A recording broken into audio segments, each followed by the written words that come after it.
ఆనాటి ముఖ్యమంత్రి వైఎస్ జగన్మోహన్ రెడ్డి గారు, ఆయన సతీమణి వైఎస్ భారతిరెడ్డి గారు పెట్టుబడి ఉంది.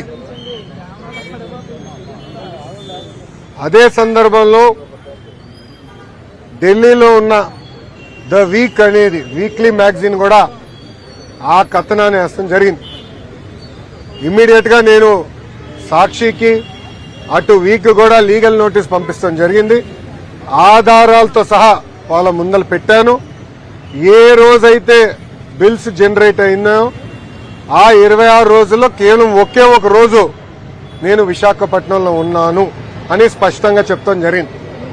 అది తెలుసుకున్న తర్వాత వీక్ మ్యాగజైన్ రిజైండర్ పబ్లిష్ చేసి తప్పుడు రిపోర్టింగ్ చేశాము, ఆధారాలు మాకు ఇచ్చారు, తప్పు జరిగింది అని వాళ్ళు ఒప్పుకున్నారు. కానీ సాక్షి ఒప్పుకోలేదు. అందుకే నేను ఆనాడు 75 కోట్ల రూపాయలకి డిఫమేషన్ సూట్ వేశాను. దాంట్లో భాగంగా 75 లక్షల రూపాయలు నేను కోర్టుకు కూడా ఫీ రూపంలో చెల్లిస్తాం జరిగింది.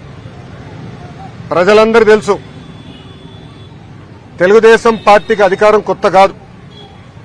చంద్రబాబు నాయుడు గారు పదే పదే మాకు చెప్పారు, ప్రజాధనాన్ని మిస్యూజ్ మీరు చేయొద్దు, సింపుల్ గా ఉండండి, ప్రజల దగ్గర ఉండండి, ప్రజలకు అందుబాటులో ఉండండి అని పదే పదే చెప్పారు.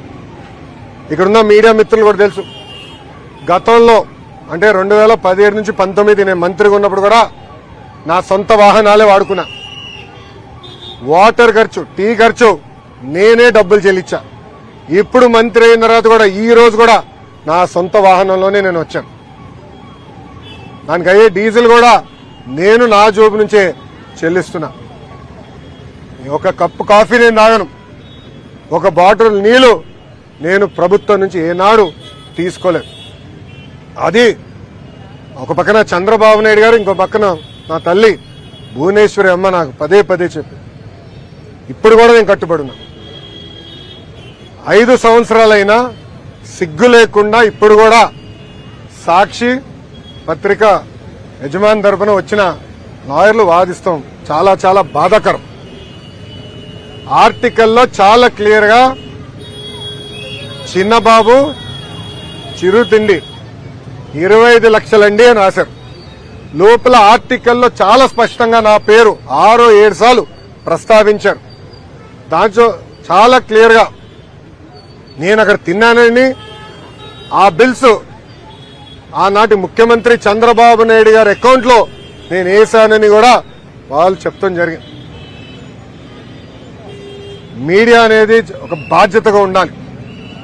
ఒక ఆర్టికల్ వేసే ముందలా రీసెర్చ్ చేయాలి.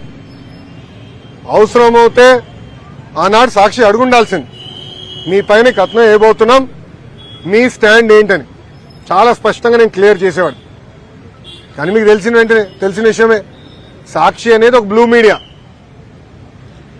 అసత్యాలు రాష్ట్రం అనేది వాళ్ళ నైజం, కొత్త ఏం కాదు. గతంలో కూడా మీరు చూశారు, సొంత బాబాయిని జగనే లేపేసి నారాసుడ రక్త చరిత్ర అని ఒక హాఫ్ పేజ్ చంద్రబాబు నాయుడు గారి పైన లేకుండా కింద ఆయన ప్యాంట్ షర్ట్ వేసుకుని ఏమంటారు అది మన కత్తి పట్టుకుని ఒక ఫోటో కూడా వేస్తాం జరిగింది.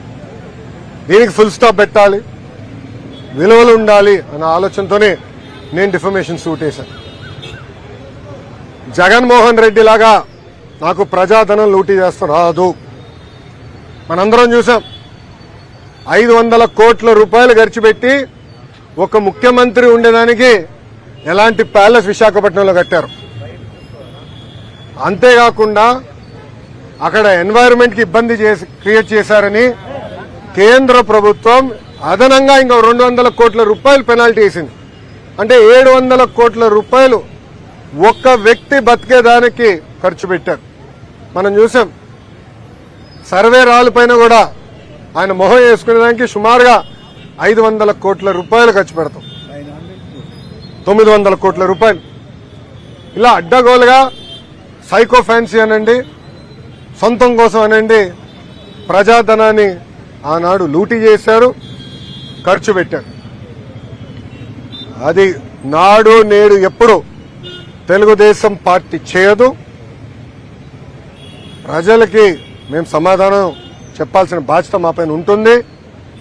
అందుకే ఒక క్రమశిక్షణ, ఒక పట్టుదలతో మేము ఆనాడు పనిచేశాం. అదే క్రమశిక్షణ, అదే పట్టుదలతో రాబోయే 5 సంవత్సరాలు కూడా మేము ప్రజల కోసం ఆహర్నిశలు కష్టపడతాం, పని చేస్తామని ఈ సభాముఖంగా తెలుపుకుంటున్నాం. ఇప్పుడు మీడియా మిత్రులకి ఏమైనా ప్రశ్న ఉంటే దానికి సమాధానం చెప్పేదానికి నేను సిద్ధంగా ఉన్నా.